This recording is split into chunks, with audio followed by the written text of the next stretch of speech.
Good afternoon, everyone. Welcome, one and all, to our IVF webinar. Today, you'll be getting the opportunity to speak with Dr. Bain and Jean-Luc, one of our counselors. I am Gabrielle, one of the nurses here at the clinic, and we are here to answer any of your last-minute questions as we go into cycle and to just give you some assurance as to how the cycle will progress from here. I'll just give people a couple minutes to join us. Once again, welcome. Thank you for joining us today for our IVF and VET webinar. We do have a chat function, so if you have questions, you can use the chat function. You can send us a message anonymously, or you can send us a message with your name, and we can answer any questions that you may have as we go along.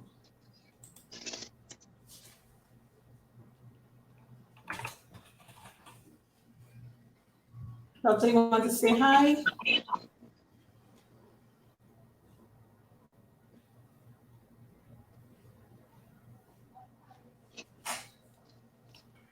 I'm coming on in. Hi, everybody. Really nice to see you.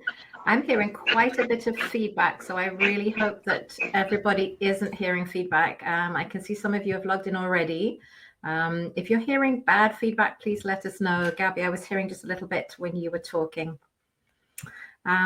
Yeah, it's really nice to see you all here. There's quite a few of you registered today, and you're a variety of different cycles, frozen cycles. Some of you are egg recipients, some of you are using your own eggs, IVF.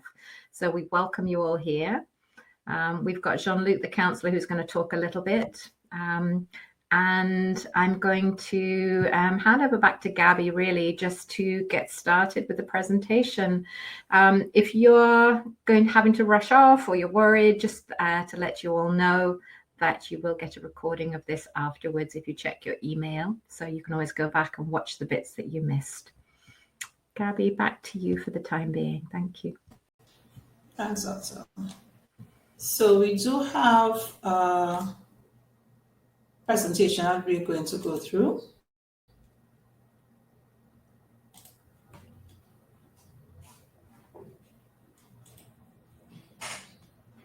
So we are Trinidad IVF, as you know. We are the ones who are going to get you ready for your IVF cycle. We want to explain what the cycle entails, kind of give you an overview as to what you'll be going through, what to expect. We will be answering your questions. As we said, you could use the chat function. You could either send your questions anonymously or you could send it with your name, and we will answer them as we go along. You can post your questions anonymously or you could post them with your name. Either way, we will answer. Right. And we just wanted to let everybody know that our whole purpose is to be here with you. We are going to walk you through from start to finish. We'll give you advice, we'll give you guidance. You can lean on us if there's anything that you need. You can let us know feedback as to where we can improve, how we can improve.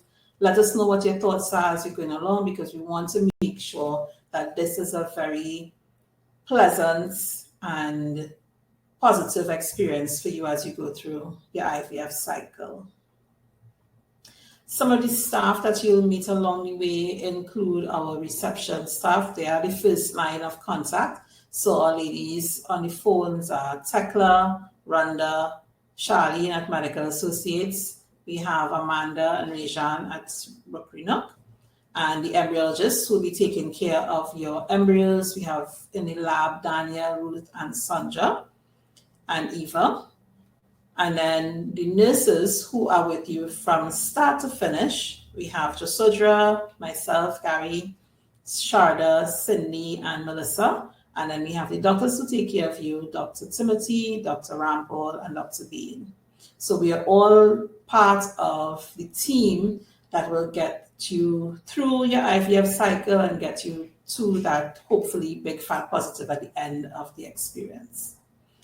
One of the things that we stress at the clinic is identities. So we always ask for identities, whether it's on the phone, whether it's in person, before we do any procedures, before we give any information, we will ask you. So you have to understand, some people might be annoyed because they keep saying, well, why are you asking my name and my date of birth? You know who I am. Yes, we do, but we want to make sure that we confirm who you are before we do anything.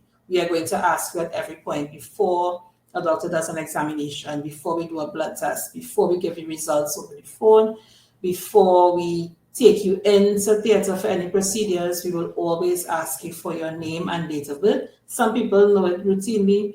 As we say morning, they say name and date of birth right off the bat. So that is what we want you to get used to. It is going to be every time we ask for identification, name and date of birth. So bear with us. We're just trying to make sure that we have the correct person doing the correct procedures and everything goes smoothly. So just some tips to help you get ready. This is a very important time of your life. You're probably going to have a lot of anxiety, a lot of nervousness going on, and you're probably not going to be sleeping as well as you should. But sleep is very important. It's the one time during the day that your body replenishes and gets everything regenerated and renewed. So sleep is very important. We always say to try to maintain as healthy a diet as you can. If you're not able to maintain a healthy diet, then we want you to supplement with a good multivitamin. You just take one good multivitamin that has everything you need in it. And then one of the most important parts of getting ready for treatment is your consent forms. So before we are able to do anything in the lab, we must have your signed consent forms. Some people would have been given the consent forms at your IVF discussion. Some people would have been given the consent forms when you've indicated that you are ready to go ahead with a cycle. Either way, we need those consent forms signed before you come in for your cycle, ideally. We don't want you to be ready, no consent forms, and then the lab is not going to proceed with your treatment. So we must have consents before we do anything at the clinic. One of the other things we speak about is folic acid. So folic acid is very important for women trying for pregnancy. All women are advised to take folic acid for at least 3 months prior to conception and can continue until you have completed 3 months of pregnancy. Folic acid is a vitamin found in foods such as green leafy vegetables like obagi, spinach, callaloo, and fruits such as pawpaw. It's essential for growing a healthy baby and helping with the development of the bones, such as the spine and the skull. Taking a folic acid supplement, the recommended daily allowance is 400 micrograms or 0.4 milligrams. If you take that daily, it's proven to reduce the chance of a baby getting spina bifida, which is a defect of the spine and the skull. We're going to talk about the sperm, which is another important. Everything is important in this cycle, but one of the things that is very important, because the men don't feel that included in the cycle, is the sperm. So we do need the men to be ready with sperm. It sounds bad, but on demand, because we will have time when, depending on the procedure, if it's an IVF cycle, we need sperm on the day of the egg collection. If you're doing a VAT cycle, we do not need sperm because we already have the embryos created. If you're doing an egg recipient cycle, we would need sperm the day of the egg thaw. You will be advised in advance, maybe about 2-3 days in advance, so you'll be able to have an ejaculate if he has a prolonged ejaculation. We do not want you to have a prolonged ejaculation because the sperm is not going to be of the best quality, and we want to give you the best chance possible to have a good cycle, so we need to have all things done correctly. Most important question, or most common question that we get is, if I hold off on ejaculation, will that make my sperm count better? The answer is no. If you hold off on your ejaculation, you may have sperm there, but you do not have properly swimming sperm. The shapes will go off, and they're not going to be able to get to the egg to do what they need to do, which is penetrate and fertilize. So we do not want you to have too many days abstinence And then on the day of the egg collection, we do not have a good sperm sample to complete the cycle. The other thing that we get asked often is, what can I take to build up my sperm? Nothing. Please be wary of products that would advertise sperm builder. It will give your sperm more boosting power. We want to stay away from that. Again, try to maintain a healthy diet and try to supplement with a good multivitamin. Do not take anything that is going to tell you it will improve your sperm count or improve your sperm quality. We want to avoid things like that because anything you put into your body can often do more damage than good. Doctor, this is your. And I'm just seeing one private question coming in. Actually, let me answer. When will we need the sperm? I know some of you, when you're doing your first IVF, some of the guys think strangely that we keep the sperm from the previous sperm test. But if you're doing a fresh IVF cycle, we're going to need his sperm sample the day that the woman has the egg collection. And when you're having your eggs growing, we'll be warning you a little bit about when your egg collection likely might be, so that we can just give you a little bit of pre-warning, roughly what day we might need his sample. Okay, so tips to help yourself. Everybody wants to know, okay, if I'm needing sperm this time around, if it's not a frozen cycle, but I'm going to be using his sperm to be creating embryos, how can a guy get his sperm as good as possible? I'm not seeing any guys in the webinar today. Usually we have a mix of men and women, but I think it's mainly women today. Shout at me in the chat if I'm wrong. I know some of you log in with your partner's email, so I might not be seeing you. So how can a guy get his sperm better? More and more, we're realizing that sperm problems are probably not that simple. It's probably not as simple as what you're putting into your mouth and getting into your bloodstream. Sperm problems are very rarely linked to hormonal issues. A lot of them are either genetic issues, some tiny change in some gene somewhere that's linked with sperm production, or exposure to things when you were younger in your early childhood, plastics, pesticides, chemicals in the environment. All of these things now are being shown to cause infertility or sperm issues when that guy is 20, 30, 40 years later.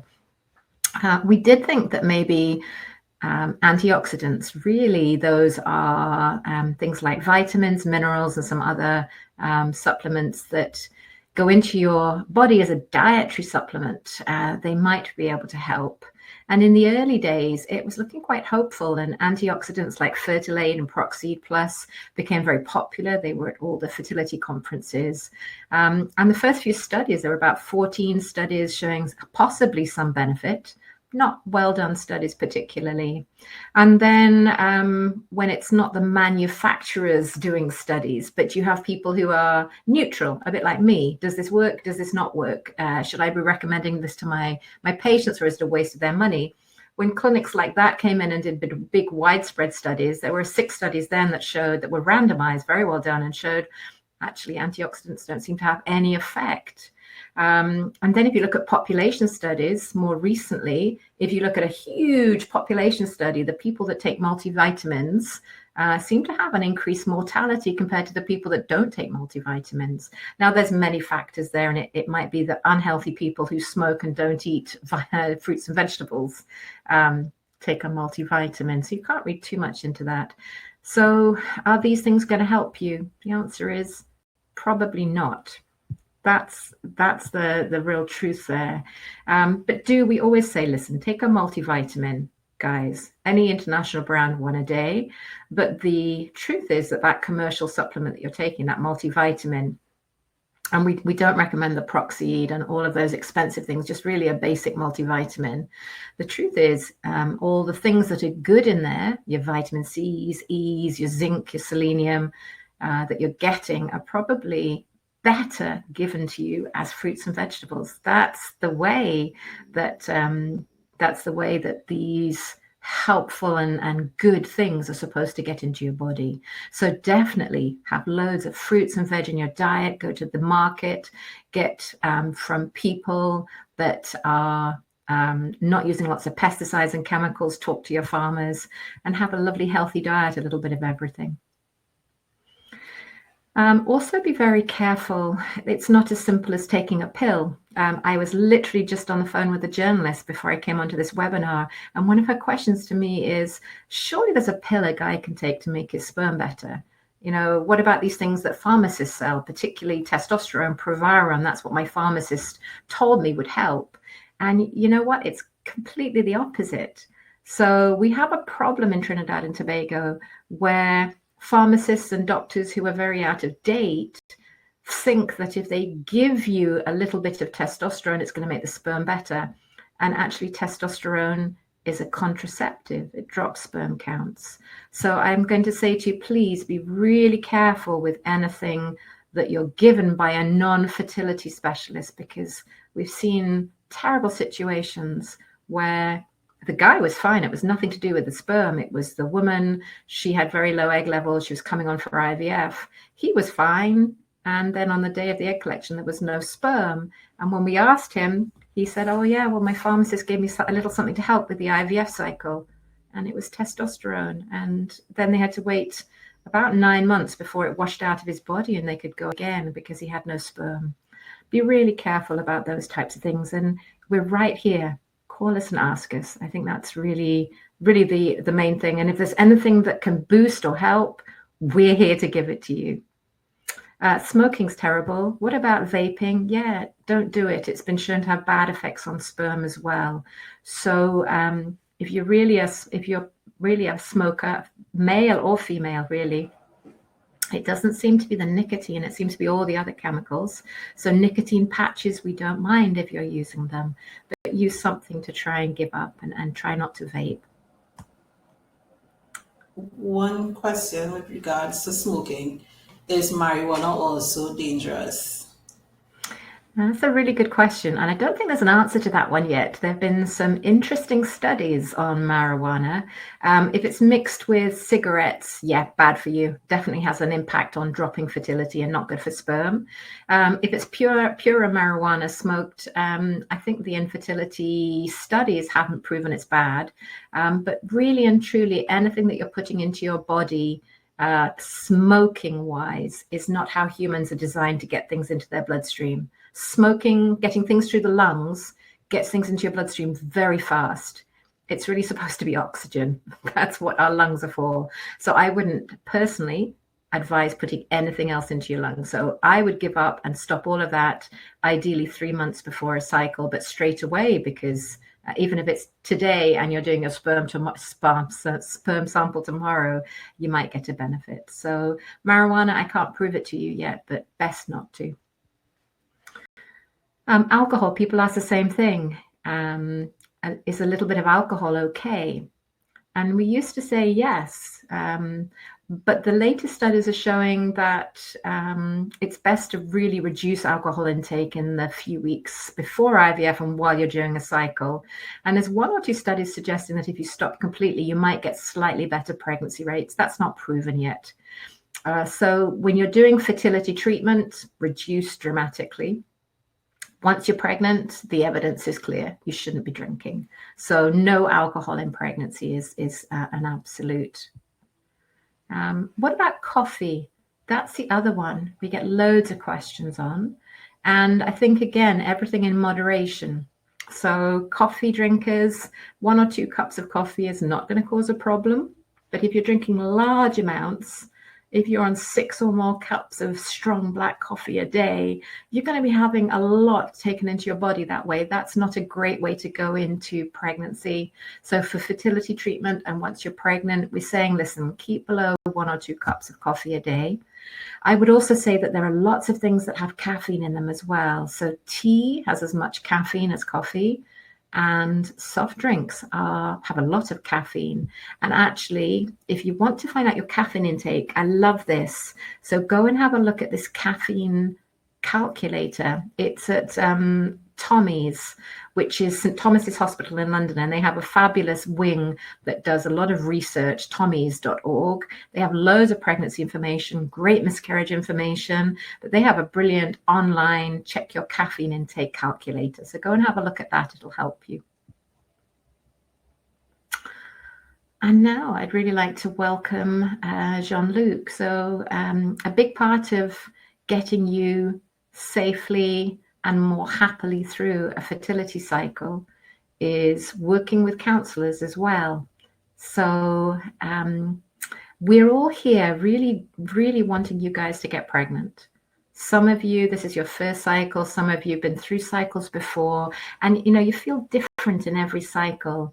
The counselors are here to work with you and help you. And it's rare to have a clinic that offers free counseling like we do. So I would say take advantage of it. I think in life, everyone should have their own personal counselor as we go through life. Wouldn't that be wonderful? So let me introduce Jean-Luc. He's going to come in and just have a chat with you about really who are the counselors. So over to you, Jean-Luc. Thank you, Dr. Green. And yes, I totally agree with you. Everyone should have a counselor, and I'm not biased in that opinion at all whatsoever. All right. All right. So my name is Jean-Luc. I am a counseling psychologist. I work with Anna McCartney, and she's also a counseling psychologist. We've both been doing this for a few years. We are here to support you as you go through this IVF process. We're here to help you as best as we can. We're not here to make decisions for you, unfortunately. You may want to come to us for all your decisions going forward, and that's just not going to be feasible, all right, guys? We will do our best to help you and give you as much information as you can to just deal with whatever you're experiencing. One of the things we also look at focusing on is strengthening your coping mechanisms.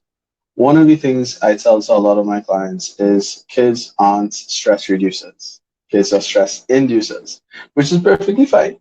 But it's good to get your stress coping mechanisms under control now, beforehand, so that you can be well prepared to deal with whatever life throws at you. And it's just good to have in general because work could stress you out. Traffic could stress you out. We all know that since schools have opened back, traffic is absolutely terrible. But all of these things can be managed once you get your coping mechanisms in a proper, healthy gear. All right. We try to improve the communication and any sort of relationship difficulties that may exist between you and your partner. While you're here with us, we do our best to help and support that. There's only so much we can do, but once you all are open and honest with us, we try our best to help. Anxiety is a major issue for a lot of people in the world, a lot of people in the Caribbean. The COVID-19 pandemic has definitely had an effect on us with our understanding of anxiety and how we deal with it. And everybody has been dealing with it in different ways. So it is important to talk to us, let us know if you've been experiencing it, let us know if it's something you've always dealt with or if it's something that's new. Regardless of what it is, we work with it, we work with you to give you the support you need to better understand what's happening with you and better deal with it to get a better result. All right? Get to the next slide. It's important to, during this process, to be kind to yourself. It's something that I tell a lot of our clients to just take it easy as best as you can. I know sometimes that's very difficult to do because of your work commitments, because of your other life commitments, but it really is important to just treat yourself well. Have a nice meal every so often. Spend some time with your partner if you can. Go out for a nice drive to the beach. Go out and experience things together and try to relax as best as you can. This process can be very stressful. It can be very stress inducing between you and your partner. But this should be also be an opportunity for the two of you to get together and become as close as you can. So do your best to treat yourself well. Do like this picture says, maybe get a massage every once in a while. All right? Do something for yourself so that you can relax and take it easy as best as possible. All right? Your mental health is really important. And here in the Caribbean, here in Trinidad and Tobago, mental health has recently become more and more important. It's been being moved from the back burner, not so much on the front burner yet, but it's definitely getting there. Take some time to put your mental health as a priority. Take some time to deal with whatever you're dealing with, whether it's anxiety, as I said earlier, depression, any sort of relationship issues, anything that you may be experiencing. It's good to talk to someone. It's good to have an impartial third party be there to support you and not give you a biased opinion on anything whatsoever. We're there to hear you out. We're there to help you understand yourself better and do the best we can to give you the support you need. So what I want to do is just give you a couple tips to help you survive and thrive during this time. So I want you to identify some of the worries that you're experiencing. Examine the things that have been stressing you, the things that have been on your mind, and think about them as best as you can. It's important to know where your concerns are coming from so that you can properly deal with them and get them out of the way. I want you to also try to reframe your thought patterns and put a time limit on worrying. What I like to tell people to do is sometimes when we are in our own heads, we start to just go through this cycle when we're trying to get to sleep or we're trying to relax. We're worrying about the same things over and over and over again. So get a pen and paper or even use the notes app on your phone. Just write out your worries. Write out the things that are stressing you. Write out the things that are on your mind and give that all the time it takes. Give it a 5, 10, 15 minutes and say, okay, that's all I'm thinking about it. I'm going to do something else. I'm going to free up my time with other things. I'm going to think more positively. What you'll realize is that by getting it into the physical realm, it helps get from that mental space to a physical space, and there's no need for you to say it over and over in your own head. So try to reframe the way you're thinking about things and not keep it all to yourself. I want you to also prioritize your communication. Talk to your partners, talk to the people you have around you, talk to your support systems.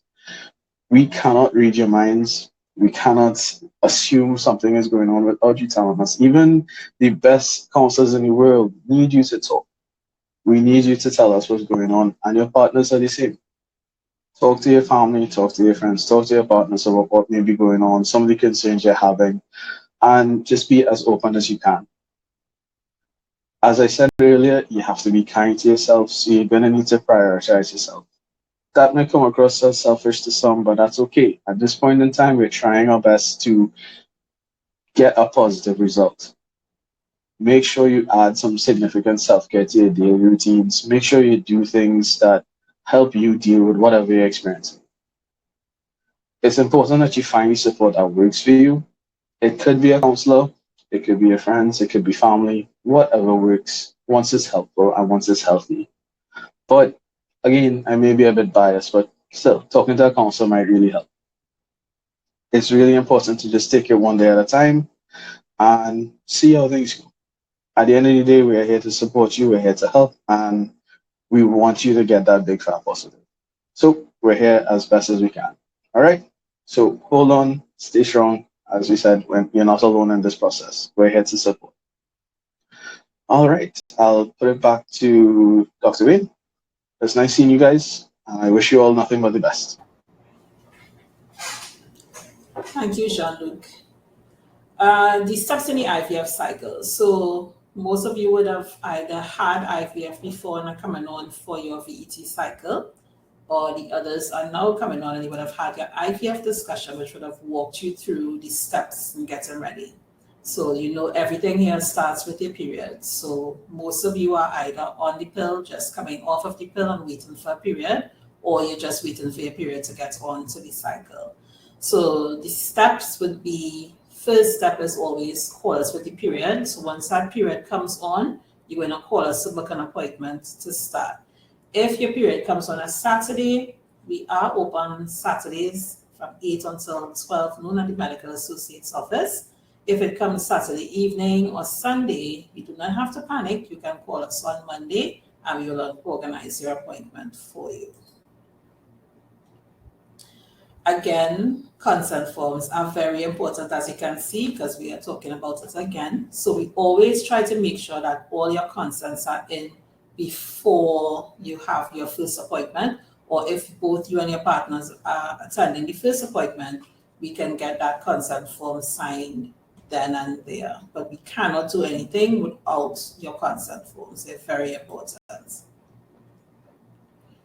And then what we need, one of the reasons why we need the consent is so important is because the consent form comes before the chicken and the egg.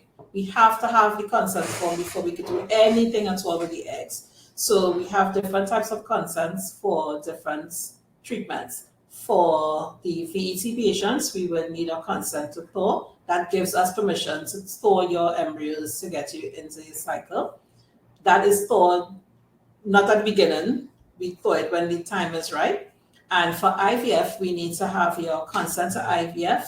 We need to have your consent to vitrify any embryos that are surplus. And we also have a life whisperer consent form, which Dr. will speak about in that a little later on. But the life whisperer is new to most people. It is to do with a study that is trying to develop a test for egg quality, and it's for patients using ICSI only. We monitor all our cycles. So we do ultrasound scans. Once you do your ultrasound scan, the sonographer will show you what you're seeing on the monitor. So this that you're looking at is an ovary, and the little bubbles are follicles. Inside the follicle is fluid, and somewhere attached to the wall of the follicle is your egg. As your egg grows, the follicles gets bigger, and that's what we measure in your cycle. So at the end of your scan, they will usually tell you how many follicles you have and the sizes of the follicles. And then we will do a blood test and then let you know what the levels are. We also look at the lining of the womb. So for people who are doing the VET cycles, when we're not really growing eggs, we're not going to be measuring follicles. We look at the lining of the womb. So this is a photo of your womb, and the little three-striped line in the middle, that is the lining, and that is where the embryo is going to implant. So we try to make sure that that lining is nice and thick. Well, 8 millimeters and above is the number that we're aiming for before we start getting those embryos thawed. We also look at it for people who are growing eggs as well, because you will have an embryo transfer later on in your cycle. At the clinic, it's very rare that a doctor would be doing your scans. His doctors usually there to monitor and guide the cycles, but all the nurses do the scan. Well, 2 nurses do the scans, Melissa and Sharda at Medical Associates, and I am in training to do scans at the clinic office. So the nurses will be doing the scans, we will be dispensing medication, we'll be giving you advice, but it's all guided by the doctors. So the doctors are usually in the background, letting us know what to tell you, and we guide the cycles as we go along. Most of you would have been introduced to the electronic health record system. We do have an app for it, and the app is where we would send all communication out. So from the app, you are able to request appointments, you are able to access your blood results, you can send messages and receive information through the app, and you could also send us things that we're missing. So like, we will ask you to send your consents via the app, we will ask you to upload IDs, and information that we would need via the app. One thing to note, if you are uploading files to the app to us, it does not take PDF files, so you have to upload them as photos to the album. I'm sure most of you who are familiar with the app would have realized that by now. But this is where we will be sending your instructions after your scans, and any communication that we need is usually done via the app. So if you're not a portal user, you need to let us know so we can get you on the portal, get you logged in and using the portal. One of the important things that we send through the portal is your ART calendar. This calendar lets you know what needs to be done on what day, what time. So when you come in for your scan in the morning and we give you instructions, it's usually listed on your ART calendar. It will tell you when to start your medication, the dosage, and it will give you a suggested time to start taking the medication. It will let you know how to continue, and it's going to give you your next scan date. So it's very important that you start using the portal, because this is where the information will come. We do give you information verbally. We send you a message, and we also give you a tracking card. But the ART calendar is where all information will be stored via the portal. We also send information via the care plan. So when we have to give you instructions, if you're ready for your embryo transfer or you are ready for your egg collection, we will send out notifications via the care plan. That's where you'll get all the instructions for how to come in, how to get prepared for the egg collection or the embryo transfer, things like that. So you just have to download the app and get familiar with it. It is meant to be fertility at your fingertips, so it's very clear, easy to use. You just have to get used to it as it's a different method of communication with the clinic. We always ask patients who've been through IVF to give us some ideas. And we have one patient who found out through trial that if you are giving yourself these tetracycline injections, this is for IVF patients, or actually any patient that is doing injections. If you're giving yourself an injection, you can leave the needle in for about 10 seconds after you've deployed the plunger, and you count to 10. And then when you remove it, you have a piece of gauze handy to apply some pressure, and then you don't have that backflow of medication coming out. So the cetrotide is for the patients who are doing IVF. That is the medication that will block ovulation. So it's usually your second injection that you will add later on in your cycle. But this tip could also work with your first line growing eggs medication as well. And it could also work with your progesterone for people who are doing the VET cycles and on injectable progesterone. You just leave the needle in for about 10 seconds. And then when you pull it out, you have your gauze handy to put some pressure on the spot to prevent black flow of the medication. The embryologists in the lab are the ones who will be taking care of your embryos and giving you information with regards to fertilization.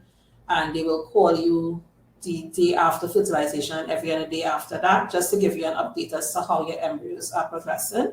And they will also confirm when your embryo transfer will be. So you generally would speak with either Sandra, Ruth, or Danielle. And they're the ones that will give you some advice as to how your embryos are going as they progress. And this is what they look at in the lab. That's what you could take over. Gabby, it's so lovely to hear you talking with all your expertise. Guys, you'll see that we're really very much a team in the clinic. And honestly, I always say it, I'm sure one or two of you have heard me say it, that the nurses and the embryologists are just as informed as the doctors. We should all have the title doctor, really. So thanks, Gabby. Guys, so when you're doing IVF and we have your eggs in the lab, or when we're thawing eggs for you, if you're using donor eggs, this is what the first step looks like. We're going to hope to see a nice mature egg, but not all eggs are mature, and you often lose one or two in an IVF cycle that are just not mature and you can't use them.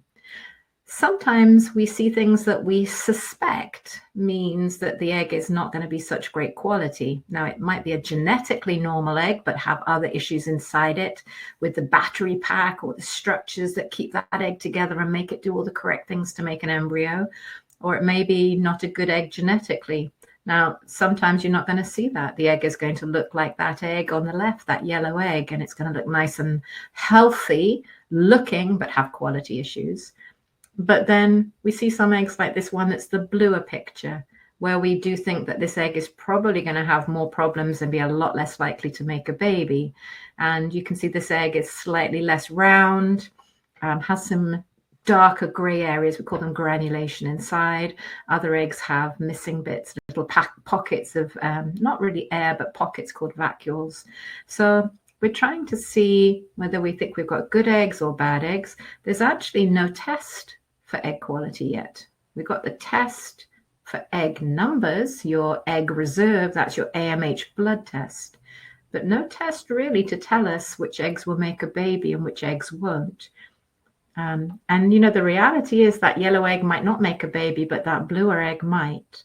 So we'll talk a little bit about the research that we're part of for egg quality in a little bit. But at the moment, when we're in the IVF lab, we're looking at your eggs in a lot of detail.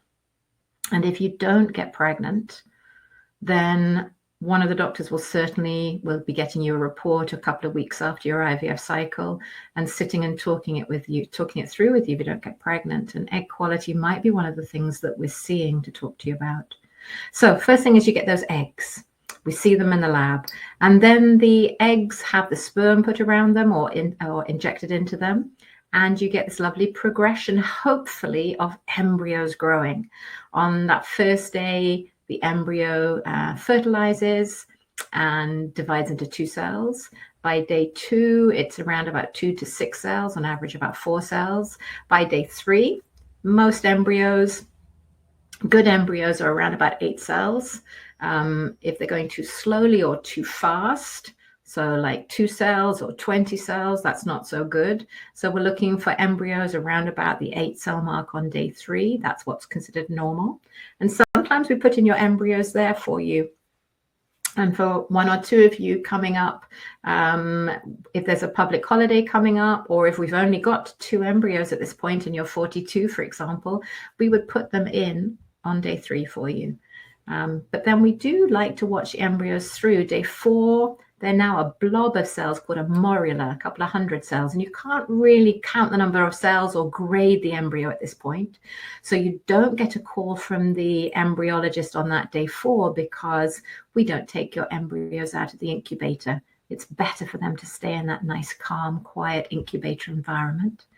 But we do look at your embryos on the day 5 point when they should have re-expanded, have fluid in the middle, the placental tissue around the outside, and then a tiny little collection of cells at around about the 11 o'clock mark there, which is 10 o'clock mark, which is the bit that's going to be the baby, and that's your blastocyst, and we grade that.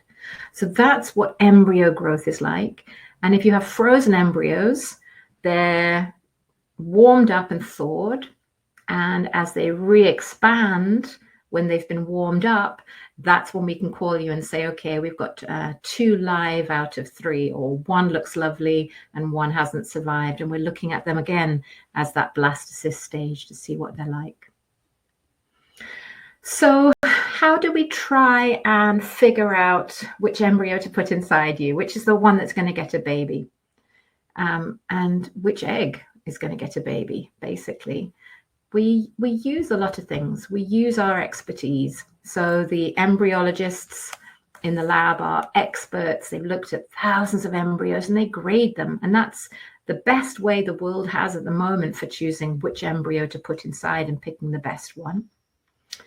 We thought that maybe taking some cells out of an embryo and looking at them genetically might help us be better than that. That's PGTA, or pre-implantation. Pre-implantation because it's before the embryo goes into the womb and implants. Genetic testing, GT, PGTA. The strange thing is that it doesn't seem to increase pregnancy rates, but you cause a little bit of damage, and there's a large cost to the patient when you take out some cells, and also when you send them for genetic testing. So that hasn't really changed pregnancy rates at all, which is why it's not done much in the UK, and it's beginning to fall out of fashion, and it's very controversial in America. So we use artificial intelligence now to have a look at your embryos, in addition to those very clever embryologists looking and using their expertise.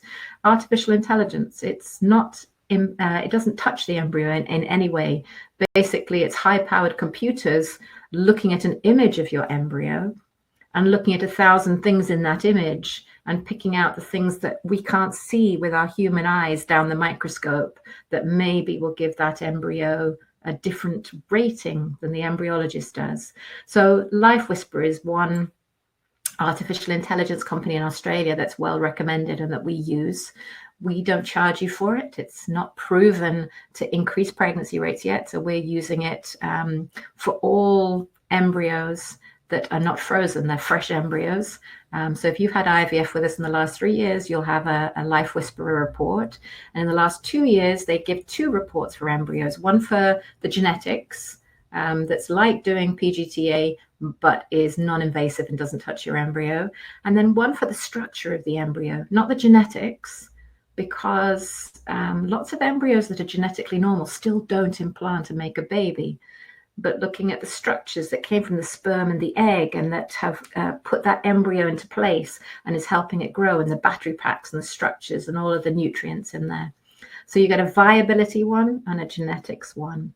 and you'll see those reports, and we use them to help us choose the best embryo to put in straight away. We want to get you pregnant as quickly as possible.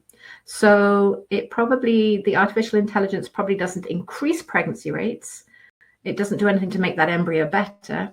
But what it does do is get us the best chance of choosing the one that's most likely to make a baby the soonest for you. That's the idea. And what we want to do is reduce the money that you spend on IVF treatment. We want to get that best embryo in first off. And we also want to reduce miscarriage rates by putting in the embryos that look genetically normal. So you get scores for these two reports. You'll see them. Closer to 10 is the better. Closer to 1 is the worse. But I would say, listen, don't get too worried about it, because even with a score between 0 and 3, there's still a 30% chance of that embryo making a baby, depending on what your age is. So people get really worried when they have low Life Whisperer scores. And, for the genetic one, low scores, those embryos still have a good chance, but the embryos that have a 9 or a 10, they have a much better chance. And that's really how to look at it. Not that a low score means your embryo has absolutely no chance. And these are the types of reports you get. The genetic score on the right is the blue one, the viability is the green, and you get a range of scores for your embryos. And, really, I just, again, want to say, don't get too obsessed with these scores, because they're not proven yet to be correct. And we see embryos that get a score 1.4 out of 10. This is Rachel. They had IVF 2 years ago, and that was her Life Whisperer score. But she has a beautiful baby boy from that. So, don't let us guide you. Don't get despondent about some of these scores, because there's an awful lot the world still doesn't know about fertility, and embryos that don't look perfect often make the most beautiful human beings. The embryologist will tell you that. What else are we using artificial intelligence for? We're looking at eggs. So artificial intelligence is used a lot these days for embryos. There's a lot of data there, and it's not really research anymore. We're waiting for the data to show it increases pregnancy rates, but helps us choose the better embryo and reduces time to pregnancy, and that data is awaited. But it's safe and it works to grade embryos. What about eggs? We would absolutely love a test that says your problem is egg quality, and your problem isn't. It's something else.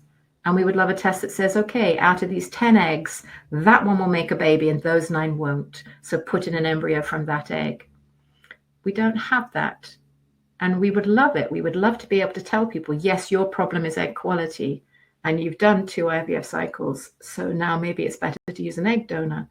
And to be able to tell other people, your problem is not egg quality. 1 in every 3 of your eggs is going to make a baby, even though you're 38. So egg donation is not the correct thing for you. We don't have that, but there's a lot of interest in using artificial intelligence to look at eggs in the same way that we use them to look at embryos. So we're part of a big international study. And if you would like to take part, we're still part of that study. We're still recruiting, and we will be for a couple more months, because that's so Life Whisperer is asking, if you're having a fresh IVF cycle and we're going to have to strip your eggs because you're having sperm injection, then those images of the stripped eggs, would you allow us to anonymously, without your name on them, upload them into a database and then upload your pregnancy results from those eggs? And they're doing this around the world in quite a few centers to get hundreds of thousands of eggs to see if anything that the computer sees can identify reliably eggs that will make a baby and eggs that won't, or give a grading system for egg quality. So it just involves you consenting for us to use those images. It won't change anything about your IVF cycle. It can't tell us anything about your eggs. It's all anonymized. You can't get data back because it's not a test yet. But you'll be contributing to helping us know more. You'll be hopefully contributing to a breakthrough test that might be ready in 5 or 10 years' time if it works. So I really encourage people to take part because research is the only way we move forwards, and this is good research. And I really encourage people to take part because we need diversity in research. Most research in infertility comes from Europe and America, primarily Caucasian eggs in first world settings. And the reality is half of the infertility around the world is in fertility clinics in developing countries, and that's not the situation. We need diverse eggs. We need eggs from a huge variety of people, and then we'll get tests that actually really work for us here in Trinidad and Tobago. So let us know if you're happy to take part. You will be sent a consent form. It's called the Life Whisperer Egg Study. Ask anyone in the clinic about it if you're not sure. Okay, so we're coming to the end. We're really here today to say, listen, we are right here to work with you. Whatever you need from us, please let us know. We absolutely want each and every one of you to get that BFP, that big fat positive. We know some of you will, some of you won't. We're right here to work with you no matter what's happening. We want to give you the best, but we also want you to have a pleasant experience as you go through this. And really, we do wish you a huge amount of luck. I'm going to open up back to Gabby, and I'm going to stay here as we see if there are any more questions coming in.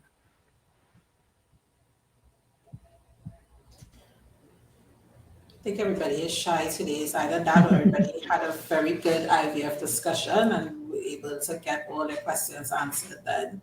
But somebody just asked with regards to medication, will we be getting all medication as soon as we come in, or is it given bit by bit?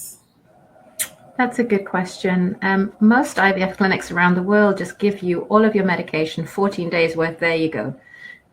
It means that whatever you don't use, you're stuck with, because once you've taken medication away from a clinic, nobody knows what happens to it, and obviously it can't be taken back into the clinic to be resold to somebody else. We're much nicer than that. We understand that cost matters and your money matters.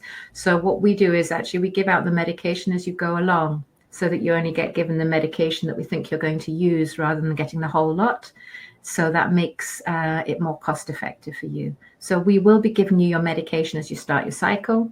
And as you go along at each scan, you'll get the medication that you need to keep you going until your next scan. Gabby, does that answer that? It does. We have another one. Is my partner welcome back into the clinic with me? I'll let Gabby answer that one. So yes, we do welcome partners in. You are welcome for everything but the egg collection and IVF. So you could come in for the scans. You're welcome for the embryo transfer.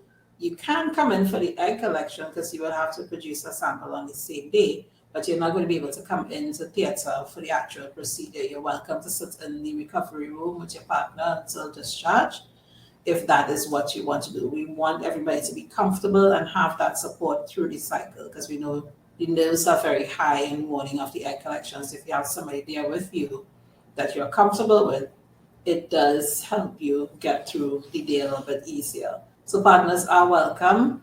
You don't have to sit outside anymore. You still have to wear a mask, but you are welcome in, and you can ask questions at the scan the morning of the egg collection. You speak with a doctor, you speak with the embryologist, so that's your chance to ask questions as well.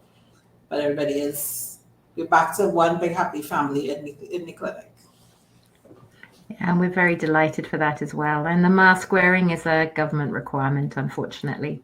So we do ask that if you're very unwell, if you have a fever, you're coughing and you're clearly unwell, please let us know, because we prefer that you don't come in and infect everyone. There are a limited number of embryologists, nurses and doctors that can do fertility in Trinidad and Tobago. So we appreciate that. And a lot of you are doing that, which is wonderful. But yeah, we welcome partners back in, and we're very grateful to have them back in the clinic because you're a big part of the IVF cycle. Okay, I don't see any more private questions coming through. So guys, it's been lovely having you here with us today. I hope you found this helpful. please feel free to email us, and you're going to get an email coming through. You can reply to it and let us know questions that you would have wanted us to go through, things that were good about this, things that were bad about this. We like to learn and help get things better as we go along for everybody. So please let us know what would make things better for you in your IVF cycle. And wishing you all the best. I'm going to leave Gabby just to wrap up, but really wishing you a really positive cycle in many, many ways. So as Dr. said, we do wish you all the best in your cycle. We want you to know that we are here for you. Each patient is assigned a link nurse. So if you have questions, you can communicate those questions through your link nurse. If you prefer to just send a message on the portal, anybody could answer it there as well. We want you to feel like you are in control of your cycle. We want you to feel like you are involved in the process. And we want you to know that everything that we are doing revolves around you and the idea for you to get that big fat positive at the end of it. So once again, we'd like to say thank you for everybody taking some time off and chatting with us today. We do hope that we answered questions, we gave information that might help your cycle go a little bit smoother. And we are wishing you all the best in your cycle and the best outcome possible. Enjoy the rest of your day. Bye.